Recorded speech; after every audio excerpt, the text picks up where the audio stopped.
Preventing blood clots after surgery, which can be a very devastating and bad complication, is done in several manners. The very most important way to prevent blood clots is to get up and get moving.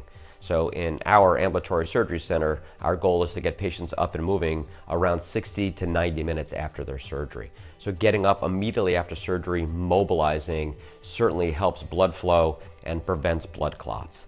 Once the patient is home, we encourage them again to increase their activity every single day. Get up, get walking, do your exercises, do your activity. Don't wait for the therapist.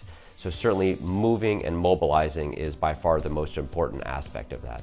Secondarily, we also utilize medications. Historically, patients used strong blood thinners, which is no longer needed.